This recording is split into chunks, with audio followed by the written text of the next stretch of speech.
सभी श्रोताओं को नमस्कार।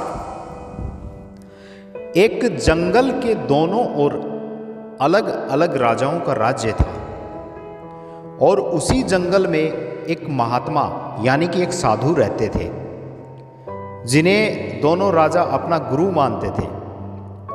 उसी जंगल के बीचों बीच एक नदी बहती थी और उसी नदी को लेकर के दोनों राज्यों के बीच में झगड़े होते रहते थे। एक बार तो बात बिगड़ते बिगड़ते युद्ध तक आ पहुंची। कोई भी राजा सुलह करने को तैयार नहीं था, तो युद्ध तो होना निश्चित था। दोनों राजाओं ने युद्ध से पहले महात्मा का आशीर्वाद लेने की सोची और पहुंच गए जंगल में, उस कुटिया में जहां पर महात्मा रहते थे। पहले एक राजा आया और उसने महात्मा से युद्ध में विजय होने का आशीर्वाद मांगा।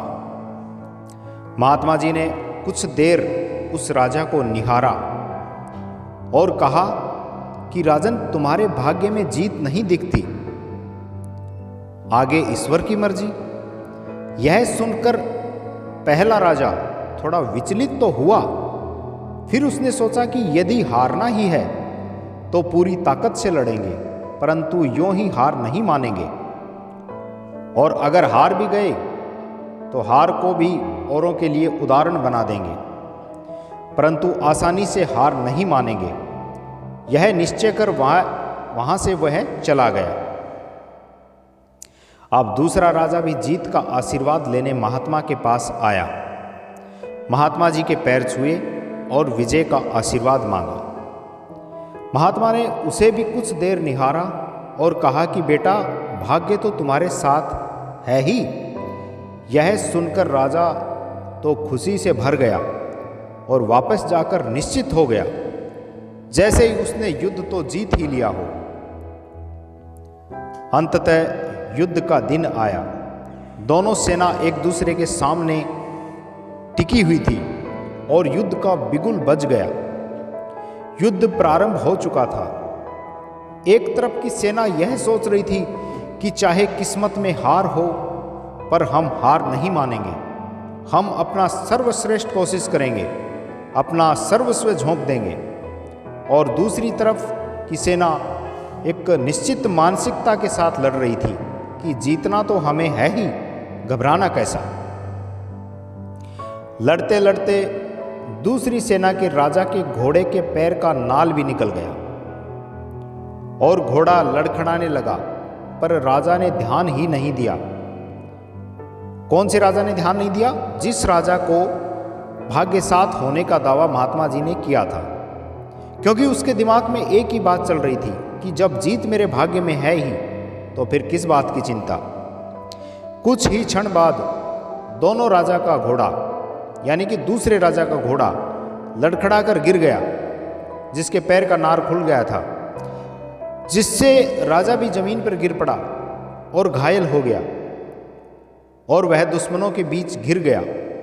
पहले राजा के सैनिकों ने उसे बंधक बना लिया और अपने राजा को सौंप दिया। युद्ध का निर्णय हो चुका था।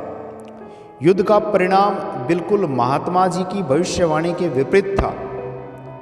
निर्णय के बाद महात्मा जी भी वहां पहुंच गए। अब दोनों राजाओं को बड़ी जिज्ञासा थी कि आखिर भाग्य का लिखा बदल कैसे गया। दोनों ने महात्मा जी से प्रश्न किया कि हे गुरुवर, आखिर ये कैसे संभव हुआ।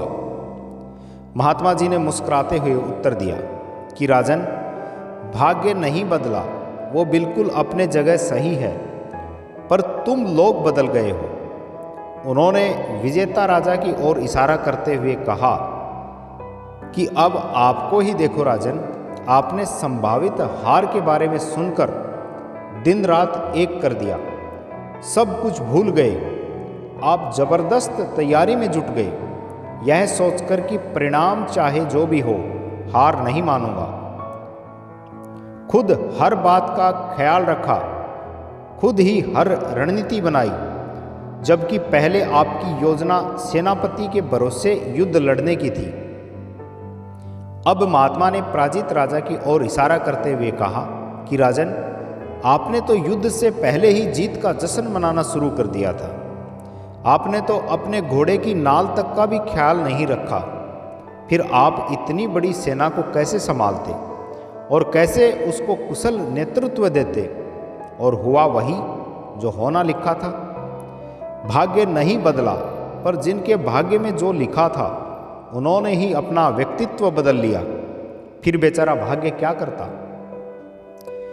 दोस्तों, हमें इस कहानी से यह सीख मिलती है कि भाग्य उस लोहे की तरह वहीं खिंचा चला जाता है जहां कर्म का चुंबक हो। हम भाग्य के अधीन नहीं हैं, हम तो स्वयं भाग्य के निर्माता हैं। यह सत्य है कि भाग्य भी उन लोगों का साथ देता है जो कर्म करते हैं। किसी खुरदरे पत्थर को चिकना बनाने के लिए हमें उसे रोज घिसना पड़ेगा। ऐसा ही जिंदगी में समझें, हम जिस भी क्षेत्र में हों, जिस भी स्तर पर हों, हम अपना कर्म करते रहें बिना फल की चिंता किए। जय हिंद।